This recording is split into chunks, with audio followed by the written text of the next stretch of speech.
Quem pagar portagens em agosto e setembro terá redução de custos e coimas. Os especialistas dizem que a lei é confusa. A DECO apela ao esclarecimento por parte do legislador para que não haja interpretações dispares. Para esclarecer o tema, contamos nesta edição das 12 com Carla Varela, jurista da DECO. Carla, muito obrigada pela sua presença aqui na edição das 12. De facto, este regime é ou não confuso?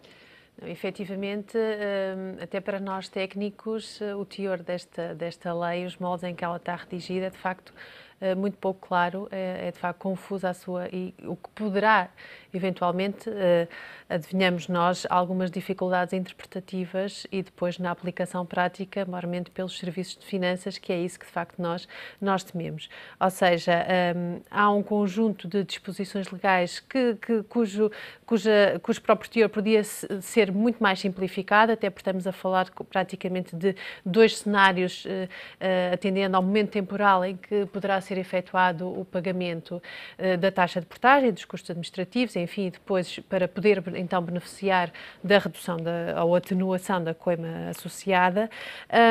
E depois há também, denotamos a existência, pelo menos de um artigo que parece-nos em contradição com o próprio teor de uma outra disposição legal do mesmo diploma, portanto, ou seja, tanto se fala de dispensa de pagamento de custas processuais, como se fala de uma redução para metade e, portanto, fica aqui a dúvida qual é que portanto, não conseguimos de ver se aplicar afinal. Se há de facto uma redução ou uma dispensa. Exatamente, portanto, com certeza irão surgir dificuldades depois na prática da aplicabilidade, afinal, de qual é a benesse aqui atribuída ao contribuinte, consumidor, utente das infraestruturas rodoviárias. Importava aqui referir só, atenção, que este regime é excepcional e, por ser excepcional, tem, de facto, um período muito limitado no tempo, na nossa perspectiva, e aplica-se somente às passagens ocorridas nas rodoviárias, portanto, nas infraestruturas rodoviárias, até 30 de abril. Isto é importante, ainda que depois a possibilidade de pagamento se possa processar ora até 31 de julho, e por isso é que eu falo aqui de dois cenários, ou então 60 dias após a entrada em vigor da lei. O que é que isto significa? Entrando a lei em vigor dia 1 de agosto, então temos o mês de agosto e setembro para proceder ao pagamento e beneficiar de facto desta redução, atenuação da coima. E o que é que acontece a quem for multado em maio, junho e julho? Pois, efetivamente, o que nós constatamos é que existe aqui uma espécie de limbo em que não vão poder usufruir deste regime excepcional. Vai-se aplicar, de facto, o regime anterior, uma vez que esta nova lei entra em vigor só em 1 de agosto e não só este regime excepcional, mas também todas as outras alterações legislativas à lei que já vigorava, portanto, só poderão ser aplicáveis a partir de 1 de agosto.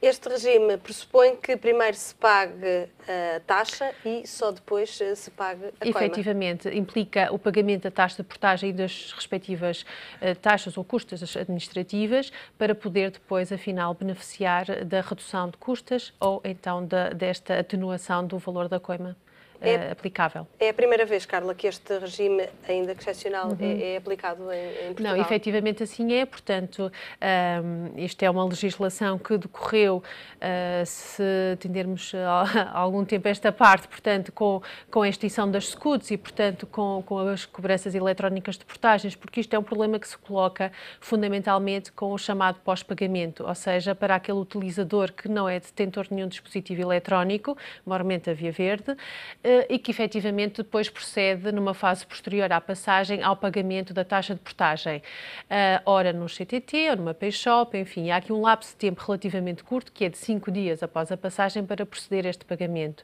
Verifica-se, contudo, e a DECO tem de facto reclamações neste sentido, de que nem sempre, por dificuldades técnicas ou outras que desconhecemos, nem sempre a informação está disponível ao utilizador consumidor, ou seja, não tem o valor a pagar.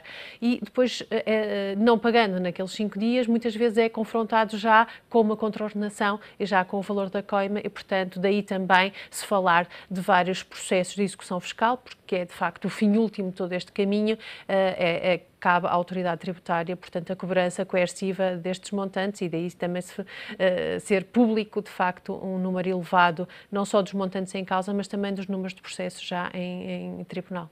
Faz sentido existir um regime excepcional desta natureza? É justo para com quem não se enquadra neste limite temporal? O ideal seria, de facto, rever todo o regime, maiormente dos valores das coimas aplicáveis, e aí a DECO, sempre que teve a oportunidade de ser ouvida, reivindicou, de facto, a extinção desses limites mínimos e máximos que são consideráveis. Portanto, não obstante ter havido agora uma redução, continuamos a falar de coimas que nunca são inferiores a 25 euros, por exemplo, e podem ser agora, a partir de agosto, o quíntuplo da coima, mas da taxa de portagem, mas, entretanto, reduzido para um quarto. Mas, de qualquer forma, para o quádruplo. De qualquer forma, são montantes muito elevados, porque não é só a taxa de portagem, é os custos administrativos que já existem pelo facto de existir um pós-pagamento, que depois acresce aos da contraordenação, à coima em si, e aos custos de processo já de execução fiscal. Portanto, é um somatório de encargos que só vem agravar a situação económica ou financeira dos consumidores e das famílias portuguesas. Carla, muito obrigada pela sua explicação aqui Obrigada. na edição das 12.